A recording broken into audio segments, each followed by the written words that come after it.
Good morning, traders. Look, we've seen the Fed meeting coming out.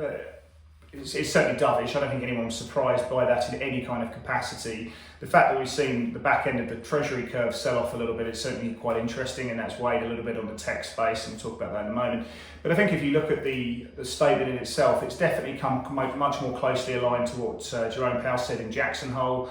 The idea that basically rates are staying low until we see a situation where PCE moves above 2% on a moderate basis for some time. Of course, it conjures up a number of questions as to what does a moderate overshoot absolute constitute, and also what does some time in terms of the duration constitute as well. I'm not sure the Fed really know, but they'll make that up as they go along, and when they feel like it's the time and it sort of threatens stability going forward, then of course they'll raise rates in that capacity.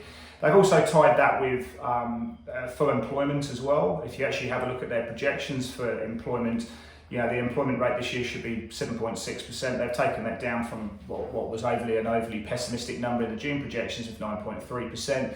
And then that 7.6% employment rate should improve to 5.5% for next year. And then the long-term unemployment rate is expected to be at 4.1%. They actually said that the jobless claims were quite a volatile series, so there's not just one indicator they're looking at, and they've sort of taken the jobless claims away from its efficiencies a touch.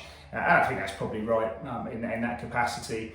They've also upgraded their GDP forecast for this year. Again, they were a bit pessimistic in June. They've taken that to a contraction of 3.7% for this year. And then things should get a little bit better in 2021, where they see the growth rate around 4%. Actually, that was taken down from 5%. But growth should be a little bit better. And of course, that's down to really what happens in fiscal as well. They've put a lot of emphasis on what's happening on the fiscal side. In terms of their dot plot projections, where they see the Fed funds rate going for some time, obviously there's been a lot of conjecture about this. Interesting, if you look at the swaps market, if you can see the swaps curve and not predicting the first rate hike, if you go off the effective rate for 8 years, if the effective rate's 9 basis points and we added 25 basis points to that, we're going to have to wait 8 years in the eyes of the market before we start seeing the rates being moved up. But effectively, the Fed had projected that the Fed funds rate should stay at these kind of sort of 10 basis point levels for some period of time. We see one member calling for rates to go up in 2022, and then three members calling for rates to go up in 2023, and then the long-term projections go up to 2.5%. And I think one of the other big issues is that the Fed is saying that they're kind of trying to proactively engineer inflation above 2%, yet at no stage in their economic projections do we see PCE going above 2%. I think that subtracts to a touch away from their credibility. So that's another aspect that we're focused on.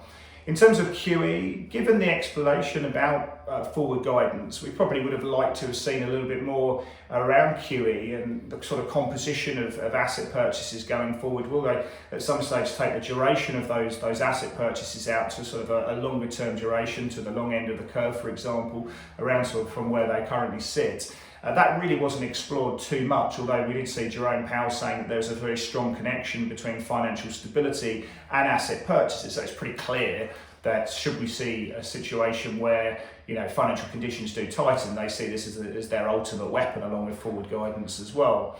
So again, the statement comes in line with what we saw from Jerome Powell in Jackson Hole. The forward guidance has been strengthened. There's still a lot of question marks on what it actually means and how they're going to get there and how they're going to push inflation up to those levels. Then what does effectively moderate mean? What does sometime mean? And how they're going to get there. It's interesting to have a look at the reaction in markets, to be fair, because we have seen a backup in long end yields. If you look at the bear steepening we've seen in 5s 30s or 2s 10s, it has actually resonated in markets. Now that may be a reflection that dot plot projection was not lowered for the long-term dot. Maybe it's a reflection that the Fed didn't really explore QE in kind of any kind of great capacity, and they didn't talk about this extended duration that we've been seeing. But ultimately what you've been seeing is that backup and that steepening in curves, and certainly in 10s going from around 66 basis points up to 69 basis points, has really weighed on tech. If you have a look at the tech trade, that dropped about 1.7% in the NASDAQ. Values outperformed, growth has underperformed in that capacity. So we know that they're very sensitive to yields, and high yields is bad for tech, and that's kind of what we saw.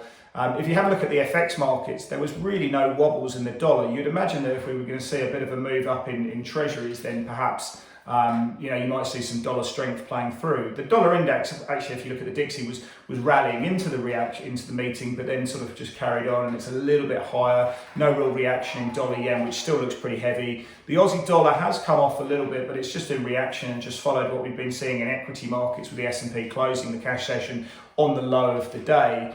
If you have a look at gold, yeah, it's down a touch, but I think that's probably a reflection of what we've been seeing in treasuries. And actually, if you adjust the Fed funds projection relative to their long-term inflation expectation, we're basically going to get ever deeper negative real yields, and that should be good for gold going forward as well. So, I think we look at gold, and as long as the dollar stays in check, then we're going to see looking for people to buy the dips in gold going forward. But ultimately, you've seen a reaction where tech has underperformed because the back end of the curve has really moved up quite sharply. The dollar's found some strength, but not too much, depending which cross you look at. And ultimately, we would now continue to look what's happening with inflation expectations. And I think really fiscal is going to be a big issue as we go into the election as well. So we haven't really learned a lot, but the market certainly would like to have seen a bit more from this.